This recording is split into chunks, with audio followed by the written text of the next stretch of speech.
us hear the message you have for us. We thank you in Jesus' name. Amen. Continue our sermon series, and we are on statement number 5, I am. It comes from a Gospel of John, chapter 11. I'm going to read the first few verses, but we actually look at almost in the entire chapter. A certain man, Lazarus, was ill. He was from Bethany, the village of Mary and her sister Martha. This was the Mary who anointed the Lord with fragrant oil and wiped his feet with her hair. Her brother Lazarus was ill. So the sisters sent the word to Jesus saying, Lord, the one whom you love is ill. I think my connection is cracking. Is it better? I'm not sure what's happening. How about now? Good? It's better? Good. Let's start from the beginning. I feel like I'm losing the... No, it's still something is cracking.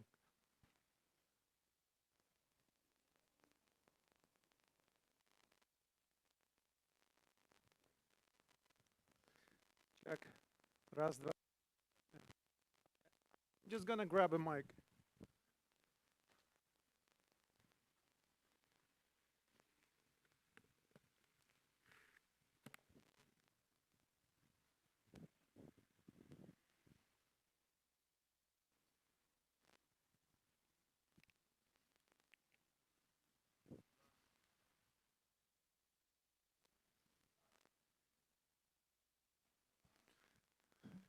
I know you already prayed over it, so it should be as sweet as Pastor Ruben's sermons.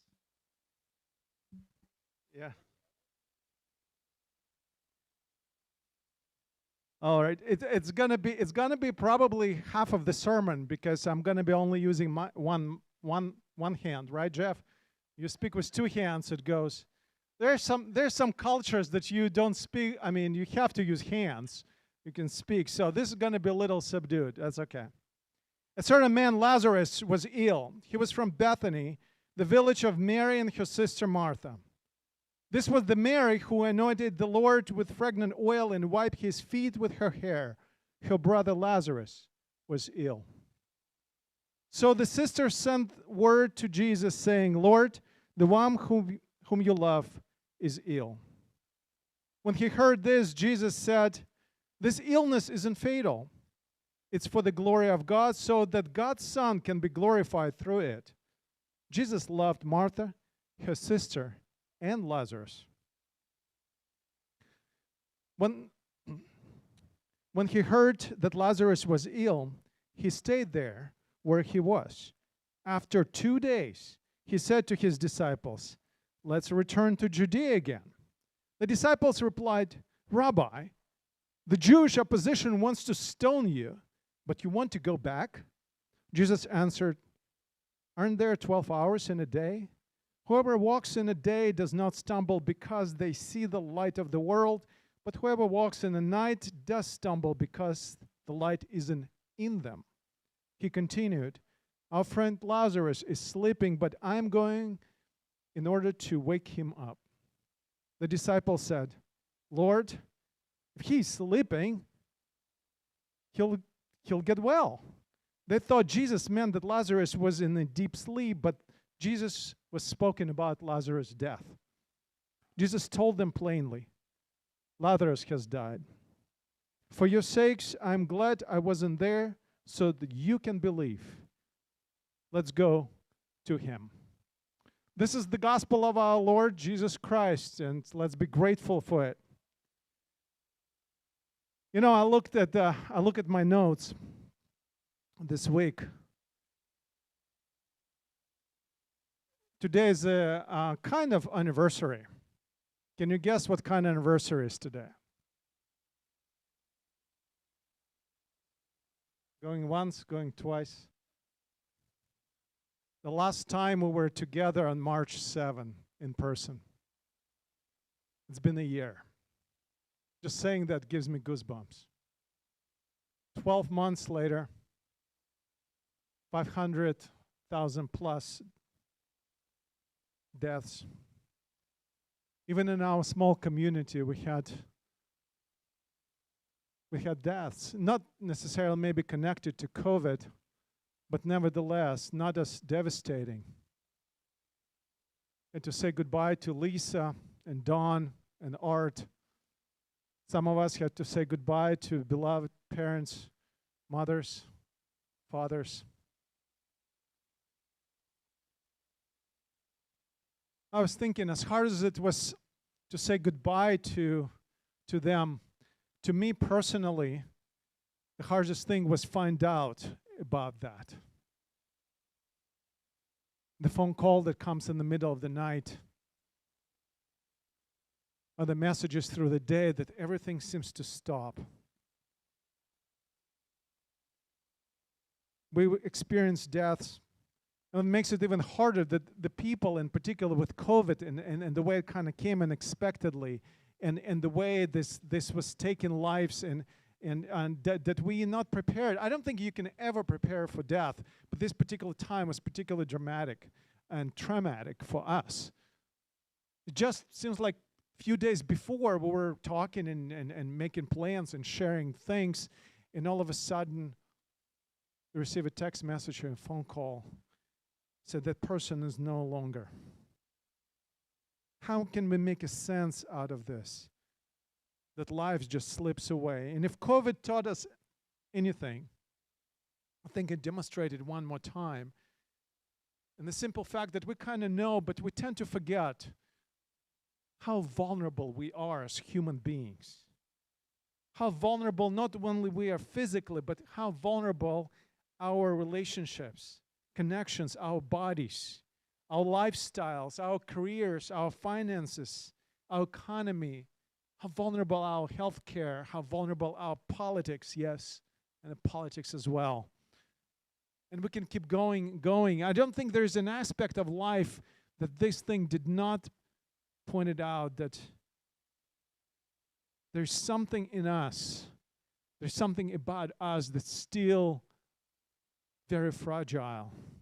And I think the power of this story of Lazarus, and we'll get to it in just a moment more in depth, I think the power is not only to remind of the power of Jesus, and we kind of almost skip over to that because we want to skip the first part. But if we pause again and realize who are we and the power of the story, that it helps us understand us, ourselves, as well as the one who is for us. In this story, it seems like, every time you group things around, you make it generalizations that are not necessarily play perfectly in life. But if I read the story of Lazarus, I found three distinct groups.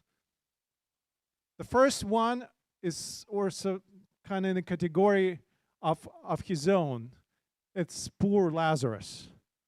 Lazarus does not say much, and because he can't. He's critically ill in the beginning of the story, then he's dead. So there's this critically ill group, and there's one person in that group. There's the second group, the sisters, Martha and Mary. They are critically concerned.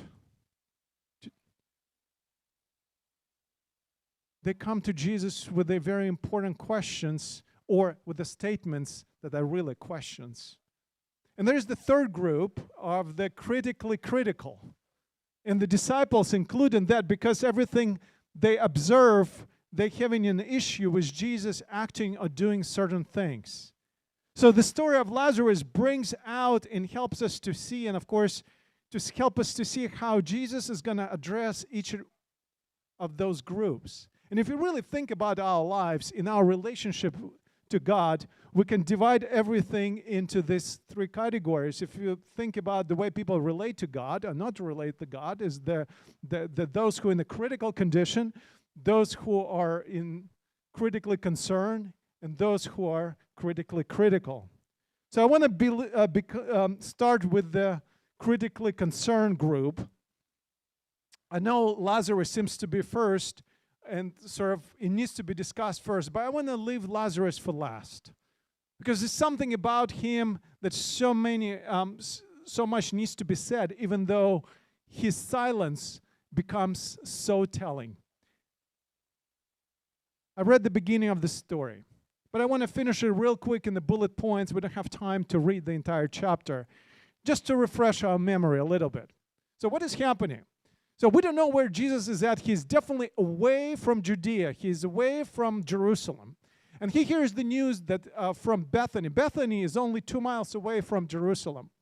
Why is it an important fact that proximity of Bethany to Jerusalem?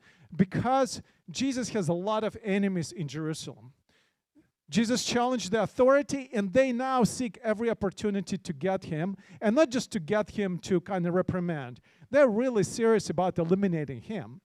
So anytime he gets even close to Jerusalem, he gets in the area of Judea, he's in danger. And he hears about Lazarus, who is sick. Sisters who are concerned send the message and say, "Can our friend Jesus come?" Jesus seems to be taking the news rather lightly. That's his friend, and not a lot of people in the Bible called friends of Jesus. Lazarus was one of them. And it says that Jesus loved him, and his family loved Martha and Mary. He was a family friend. And if you hear that someone in your close in your network, close friend, gets sick, what do? You're supposed to rush to help. And people around Jesus, the disciples, they know how affectionate, how much love Jesus has for Lazarus. They're concerned because they don't understand, that they probably think that's got to be devastating for Jesus to hear that Lazarus is dead.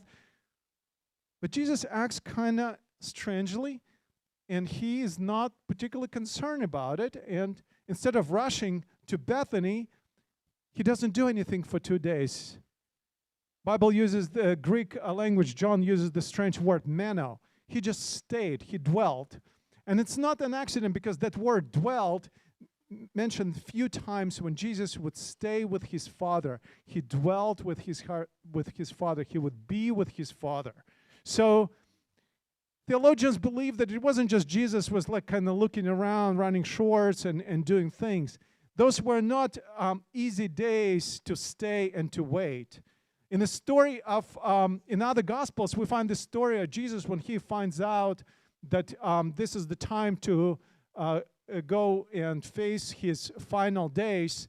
He goes to the Garden of Gethsemane, and he there really has this prayer that is emotionally so charged that he starts sweating blood. That's how much intention, tension and that's how much it takes of him.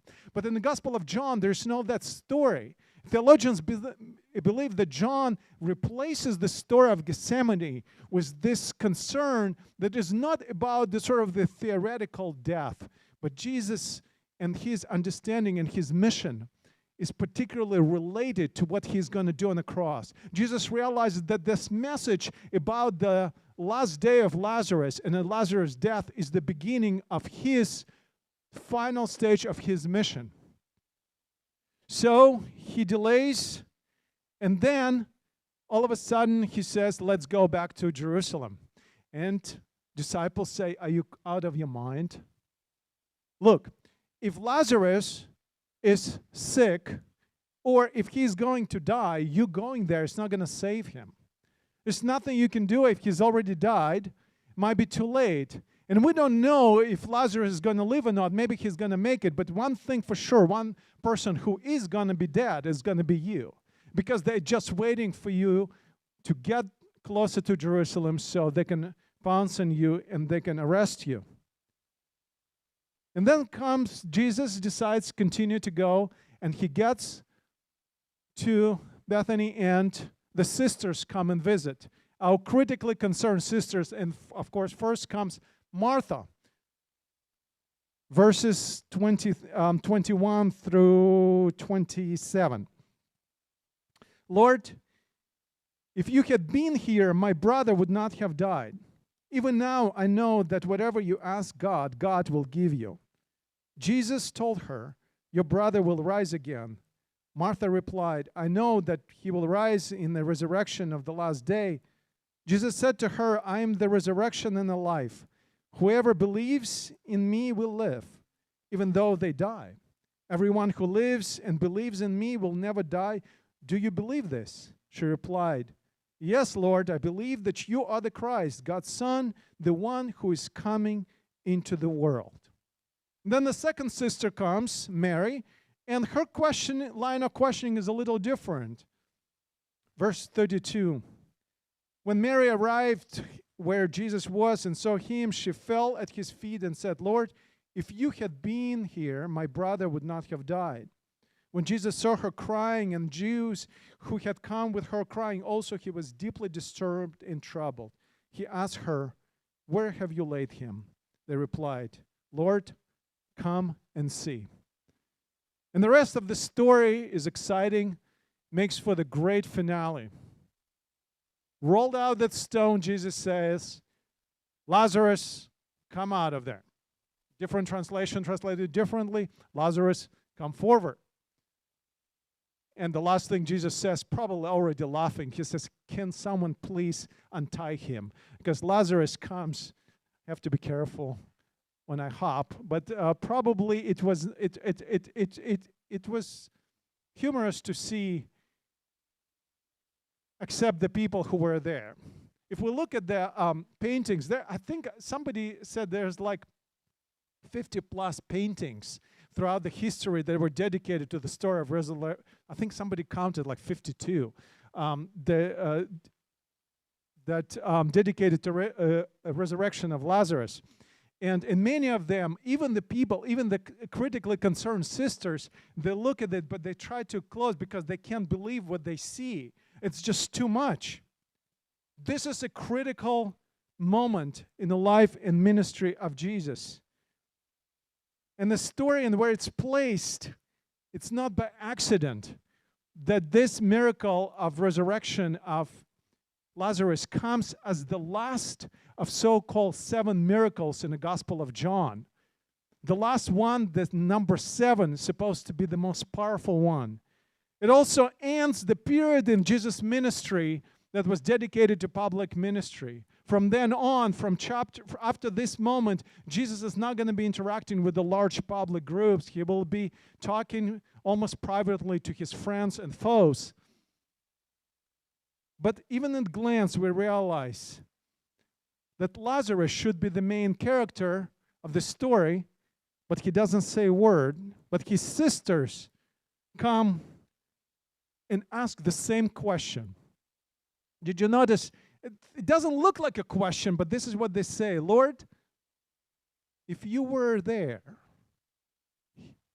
you would not die. In other words, they're sort of implying, Jesus, if you were only here, Lazarus would not die.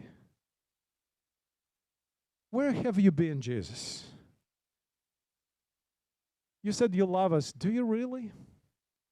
Do you care for us?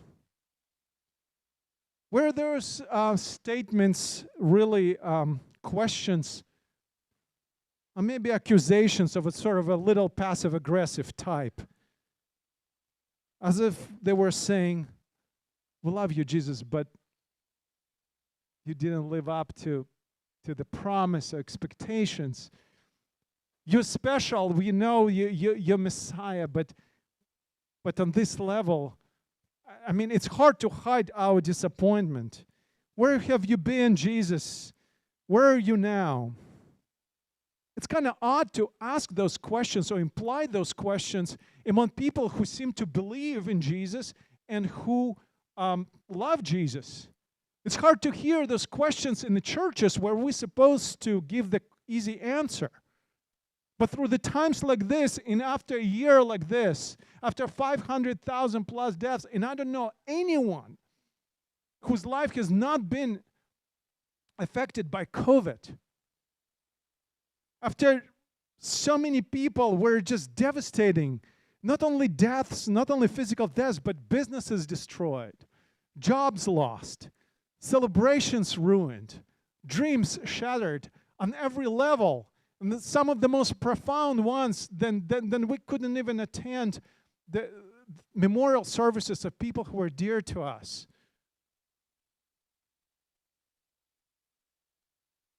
to the things that I know we'll never be able to, I mean, it sounds almost trivial in comparing to the depth of grief, but it still kind of sits in us. I know in my particular family, my daughter graduated high school. We were not able to have any kind of graduation or celebration. It affects those things. It doesn't. It seems to comparing to others, maybe not, but it is for 18-year-old. It's something. Dreams shattered. Fletcher has been swimming since he was 5. It was his dream to go and swim for college. The year that the results were supposed to go to apply for colleges were supposed to be junior year this year, and the swim season was canceled this year. He has no time to show. It means almost no opportunity to go and do what he dreamed for 10 years to do. This is the kind of things that we go through, and this is the just on a small scale. What about our frontline workers? I'm thinking our own Nani. I'm thinking about people who can compensate. How many years of life were taken from our nurses and doctors and med personnel? How many years of life this 12 months taken from them? And who can ever compensate that? And I just cannot help that even in our midst where we're supposed to be strong, this question slips even in our mind when we experience something like this. Jesus, where are you? Where have you been? If you were only here. This story in the Gospel of John is really for all of us who are critically concerned, who either come to Jesus like Martha did, because she came, you could tell that she came to argue a little bit, right? She brought a notepad to take the notes, because she said, Jesus, if you were in here, and wouldn't did that happen? And Jesus said, do you believe? And she says, I believe the Messiah. He doesn't believe. She doesn't directly answer to him. She said, I believe you're Messiah. I believe you're coming at the end. But the resurrection is at the end. But it doesn't feel, it still feels like there's a little bit of distance there between them, because she's disappointed. And she's trying to process it logically. She's trying to process it cerebrally. Mary is different.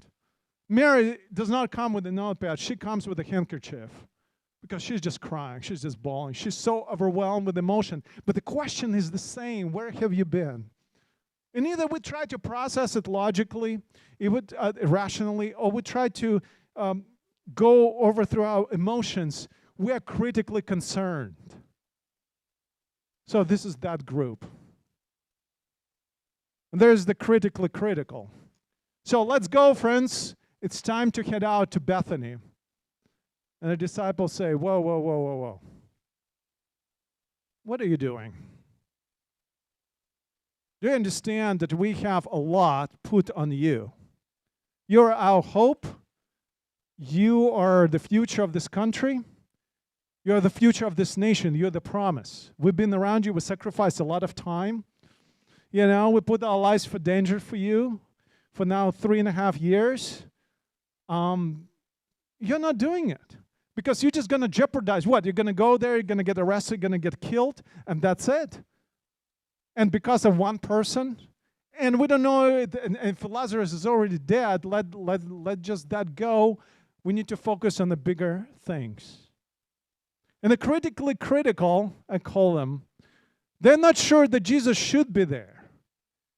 And I'm a little bit sort of puzzled, but this story is just one puzzling thing after another. First, this interesting reaction of Jesus, and now this story that people who come to Jesus with their concerns, first the critically concerned, and now the critically critical, they want exactly opposite thing.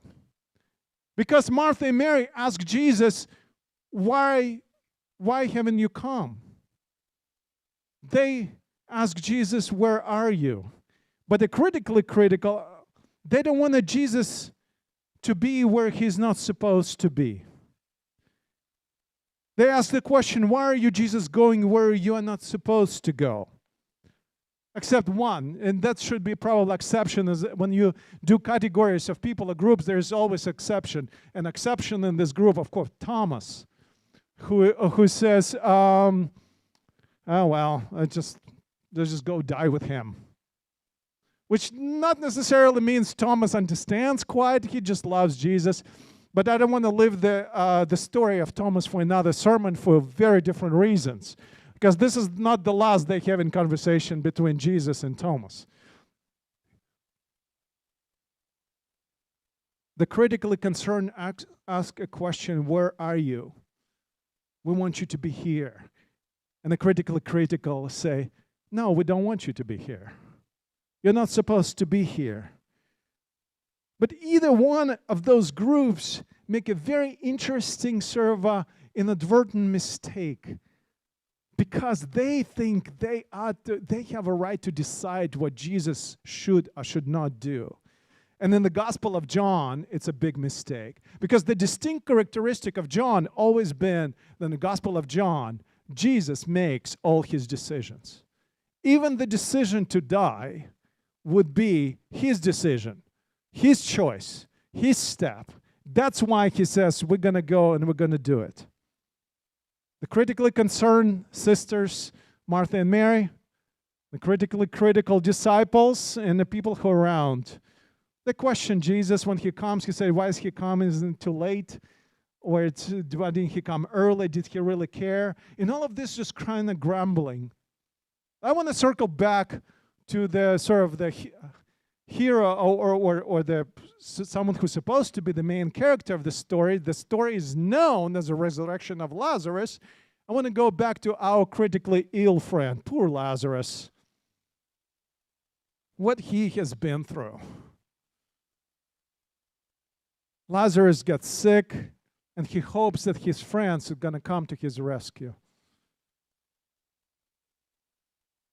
But we don't know what he's thinking.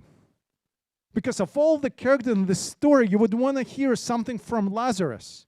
And the Lazarus' role in this narrative is rather passive. He has no voice to say. And if we assume that the story of resurrection, which is totally now scientific age, is totally new thing to even to think and allow that possibility, that let's say the resurrection has indeed happened. There's so many questions that needs to be asked. What is the relationship? What is Lazarus feeling? What is he saying? But we're not hearing any of them. Because Lazarus in this story is not the one who talk or ask questions or argue. The Lazarus in this story is the one who listens and obeys. So there comes the resurrection. And John makes sure that we know that the resurrection did take place. And those who are doubters would say, do you understand the resurrection took place? Not some sort of like he was in the deep sleep or something happened or somebody made a mistake thinking. No, it's like, no, he's 4 days in the cave, and if you pass by that cave and you get close enough, you can smell it. He's gone. And then just in next chapter, just a few verses down, we'll find Lazarus eating with Jesus. When eating means you're alive again. So there was resurrection. But what happened? Why Lazarus is silent? Wouldn't you want someone, somebody could see in just chapter 9 of John, some person, the blind person gets to see and goes everywhere and tells everyone. But wouldn't it be, you want to hear from Lazarus a word or two? And I wonder the issue is, and maybe intention of John is that he does not want Lazarus to say as much as those who read the story. As soon as they read the word Lazarus, it's already telling them something. Lazarus is a Hebrew word, Eliezer. And Eliezer in Hebrew means God has helped. You find this ironic? That you are laying down and your name is God has helped.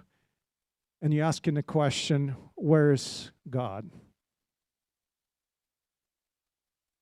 But the irony is that when Lazarus hears these words, when he hears his name, God has helped, come forward. He jumps as he could. Even he's all tied up. Even he cannot move the leg, he cannot walk. All he can do is lip, hop, skip, and roll out. I don't know how he got out of that grave, but he was out. And it wasn't the time to argue. It wasn't the time to ask questions. He didn't know, because, oh, Jesus, where you've been all this time. He just comes out because he hears the words, God has helped. Come out. And that was enough for him. Through my 20 years of ministry, I realized that I encountered these groups of people who were in a critical condition, people who are critically concerned or critically critical. And one thing that gets again and again, that people who find themselves in the most dangerous or the most critical circumstances, they often have so much more insight and so much understanding when you hear from people who buried their loved ones and how they lived with the grief. You hear people who suffered the persecutions, suffered the adversity. And they have this deeper understanding that even those who outside cannot understand where they're coming from, they still remain in their faith. He did not ask Jesus where you've been. Jesus said, what are you doing? He listened to these words. And he put his entire body, the new and resurrected body, and he obeyed and he came out. It is a dangerous thing to resurrect people. You never know how it's going to be interpreted. Or in our situation, we're pretty sure we know how it was interpreted. After the resurrection of Lazarus, it was the last straw, so to speak, and just like everybody knew it would happen, it happened. After that moment, that Jesus' destiny was resolved. But hearing and understanding where Lazarus was coming from, so to speak, we realize that the words that Jesus spoke earlier that was addressed to Martha, the words that we know, this fifth I am the resurrection and the life, those words were not maybe even addressed to Martha. Those words maybe not addressed necessarily to critically concerned or critically critical, but those who were in critical condition. Those words were addressed to Lazarus. Martha and Mary and the disciples, because of their agendas and their ideas and their thoughts, maybe they missed something that Lazarus didn't, because he heard those words literally and he listened. We don't know all the consequences of this year of COVID. Things are getting better. People are getting vaccines. Schools are returning back to in-person. Slowly life will roll back to more common. But we don't really know. Nobody really knows the long-term consequences and the psychological impact, the impact on all aspects of our lives, really. What lies ahead? It's been a nightmare of the year. It feels like we just walked through a graveyard, didn't we? Life sometimes can feel like a walk in a graveyard. Because when we stand and walk through the graveyard, we're reminded that all of us, one day, are going to be there. We're all vulnerable. But we're not only vulnerable in the big, profound way that one day we'll die. We're also vulnerable in the everyday lives because we die every day. We die little deaths. We have little funerals. We die little deaths when our relationships shatter. We die a little when we lose stability. We die a little when we are betrayed. We die a little every time we say goodbye to those who pass away. When we're laid off work. When we feel like children disappointed us. We feel like we're in a cold cave, in a lonely place. Financial hardships sometimes lay so heavy and feels like the tombstone. We die little deaths every day. And the question that slips, that's so natural, is to ask, same question the critically concerned ask. Where are you, Jesus? And the answer that we hear in these words, I'm the resurrection and life, it says that Jesus does not come to the victory, does not come with a promise and a hope from a place where he is takes everything kind of cavalier, not understanding the depth of our grief and suffering. The verse, John 11:25, I know everyone here memorized it. It's the shortest verse in the Bible, and everyone say, Jesus wept or began to cry. Or anyway, this is the shortest verse in the Bible. I understand that Jesus is in the midst of our suffering, walking along with us. It's been a terrible year. But I know those who experience huge blows in their lives, I've heard from many of you, you know that Jesus walked along the side. And maybe we cannot understand this in a logical, rational way. And sometimes emotions overwhelm. But we hear this word, God has helped. And maybe Lazarus is silent because what's on the lips of Lazarus becomes part of our conversation with God, to which God is inviting us from the darkness and the depth of a cold graves and deaths that we die many times, sometimes in a day. This is the opportunity to arrive at much deeper appreciation and understanding of these words, I am the resurrection and life. Not in a superficial way. Because while all others were judging what Jesus should and should not do, Lazarus stood there because of anyone there. He understood what it meant to him to stand there. As awkward as it was. I'm the resurrection and the life. What it means is that Jesus says, Vadim, Lisa, Bernie, Jeff, Manny, Wendy, Karen, come forward. Art, you're still sitting, come forward.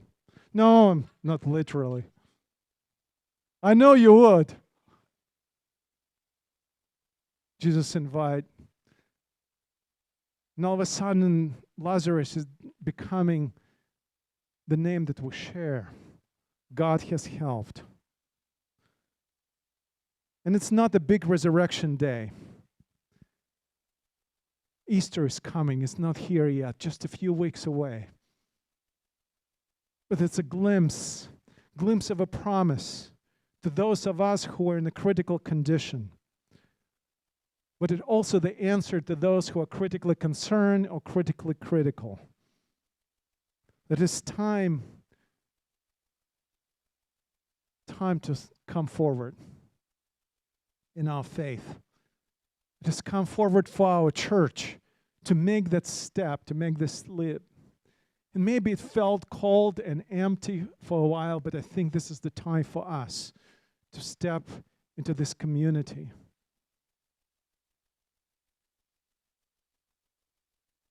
Jesus says, perhaps even smiling and laughing, can someone untie them? can someone take these wraps around and no longer dead? And we're ready to make the step. No more hopping or skipping. We can walk now into the new life. But this is for the next week, when Jesus says, I'm the way and the truth. For now, God has helped. Come forward.